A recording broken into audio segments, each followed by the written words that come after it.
Are we getting too much content in Pokemon Pocket? Well, I shouldn't say too much content, should I? I should say, are we getting too many card releases and booster set releases in Pocket? Let's talk about it. Jake, your resident content cowboy here. Yee to the haw. We have a brand new set coming out very soon. Shining Revelry will drop in the game right around the time that this video is coming out. And there's definitely a rumbling in the community as to whether or not we have too many sets releasing. Let's take a look at this post over on Reddit that is not dissimilar to a lot of the sentiment I'm seeing about the newest set. Over on the Pokemon TCG Pocket Reddit, a new set every month. Needless to say, no one was expecting this release of a second mini set this week. Honestly, no, not at all. Listed below are the release dates for each set. Genetic Apex, October 30th. Mythical Island, December 17th. Spacetime Smackdown, January 29th. Triumphant Light, February 28th. And then Shining Revelry, March 27th. With A3, the next big set, looking to be released April 30th. Again, that was in the data mine, but this data mine had nothing in it about the newest set, Shining Revelry, so who knows exactly what's going to happen. With that said, do you think this will be the norm for the longevity of the game? I'll answer these here in 1 second. Do you think it's a healthy update cycle for the game to have monthly updates? Does it feel that it favors day one players since the gap between updates used to be 6 weeks instead of a month? Would you rather have 6 weeks between each update instead? Does it feel like you have enough time to collect the sets you want while relying on free pulls, premium pass with trades? So many great questions right here. Sorry, microphone, I accidentally knocked you. So many great questions right here, and I'm going to try to answer some of them, and I would love to hear from you in the comments. With that said, do you think this will be the norm for the longevity of the game? I do not think this will be the norm. I think monthly new booster sets is really frequent, and I don't expect that we will see the game update like this. Do you think it's a healthy update cycle? Honestly, to me, it feels fast. Every single month for a brand new huge pack of cards, like that does feel fast. Now, I do have to say, it felt like between the update that we had, Triumphant Light, and A3 coming April 30th, that felt too long, right? That was about 2 months. So I do think there's a sweet spot in there somewhere. 4 weeks or a little over does feel short to me. It feels like it's coming very, very fast. Does it feel like it favors day one players? Well, of course, everything would favor players who have been around longer and players that are spending money, right? One thing that they have to try to do with a system like this is they have to try to appease free-to-play players, and they have to try to appease their whales and dolphins, going down the line of like minnows, like how much money people are spending on the game, which I'll talk about here in a moment. Do you feel like you have enough time to collect the sets with free pulls, premium pass? I would love to hear from you in the comments. Are you free to play? Are you on the premium pass? Do you whale? And how do you feel about how long it's been and how easy it is to collect cards in the set? So as I talked about, one thing that I think is going to be tough is trying to figure out a system that works really well for people paying and decently well for people who are not paying. Now, obviously, every non-paying customer that they have in Pocket, they would like to find a way to convert them into someone paying for the game. This game is not made out of the kindness of their own hearts, but of course they are trying to make money on this. Just as any TCG, anything like that, any game, they would like people to be paying to play the game. But you have to create an environment where people are not punished severely for not paying and not rewarded too intensely for paying. And if you start putting the releases closer and closer and closer together, it heavily incentivizes the people who are paying. Now, some sets will release and the meta won't be phenomenally changed, especially if they're doing it every month, unless the game gets super intense with power creep, which could obviously happen. I think a healthier system for the game would be that by the time a new set is coming out, a free-to-play or at least a monthly premium pass player, that's 3 packs a day, would be reasonably close or will have completed the set.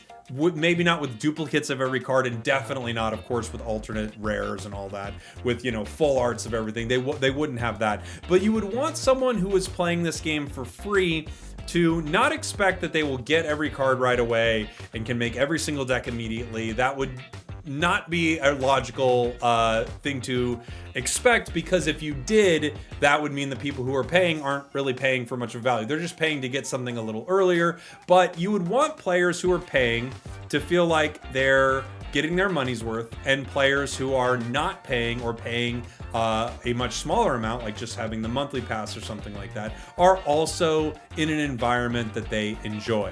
It's tricky. It's really tricky. And I can tell you, just from my, from where I'm at, from what I'm seeing in the community, I think a lot of people, when they saw the new set, this is the set that has the least amount of hype behind it compared to the most dude, this is very soon. I feel like more than anything else I've seen in this game, this is the set where people are going, wow, this is really fast. It feels really, really fast, and we're already on to a new set. But of course, I would like to hear from you in the comments. I do have another post on Reddit talking about this, which is an interesting take that I wanted to bring up as well. On Reddit, I guess this is a hot take, free-to-play player here with a rant inbound and opinions encouraged. I've been so surprised looking over the sub and seeing the amount of people that are angry about new content. This shocks me. I live to play new decks in a game, and as a free-to-play, I just have to accept that I won't be able to collect and play every deck that's viable, nor will I be able to complete the decks or have duplicates of the meta cards.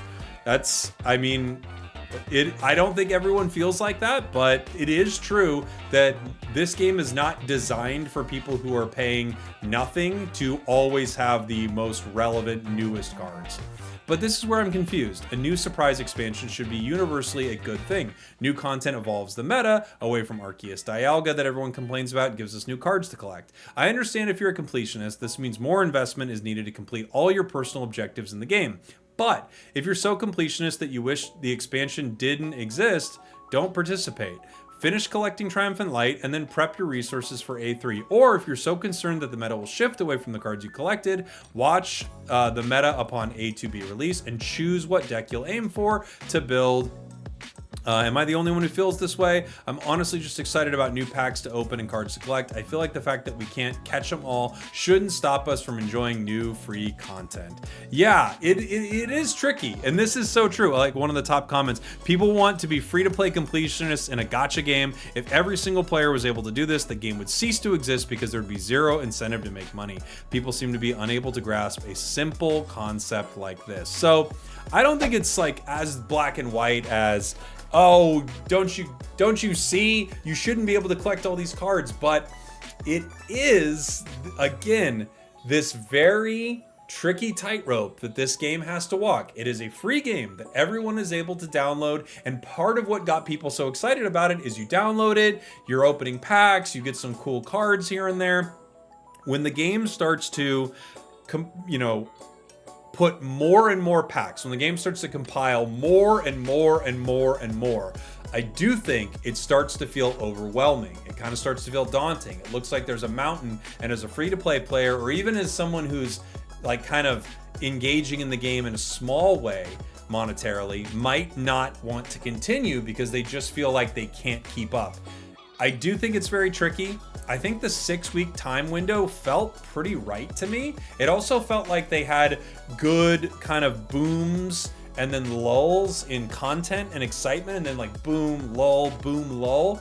But they are trying right now to see what this is going to be like. Now, this could be a special circumstance because they had Pokemon Day. Pokemon Day is a day where every game in Pokemon's lineup tries to do a little something. And for Pocket, what they decided to do was release Triumphant Light. Now, in a realistic setting, we actually might not be seeing Shining Revelry yet. It might have gone Spacetime Smackdown, Triumphant Light, the bigger set, and then Shining Revelry. But because of the Pokemon Day and the fact that the Pokemon Company is like, hey, this is our big news day, this is excitement, we want people, excited to open Pocket right now, let's do something big. Now things have gotten moved around. And I do think that's a reasonable thing to assume, given the fact that this was not on the radar of any data mines. So this was something that was moved up. This was a change of plans. And I'm really interested to see what this is going to mean for the game long term. Me personally, I do feel like we could have used a little more time between the next set, but with ranked coming out, with this being a huge time for the game, I also understand the reason they would want to get a ton of people in and a ton of people playing. Again, I want to hear from you in the comments. Was this too short? Was it just about right? And also, I really want to know, if you're free to play especially, where are you on completing each set? You know, depending on how long you've been playing. Thanks for watching. Thanks for listening. I love you guys, and I'll see y'all next time. We did it.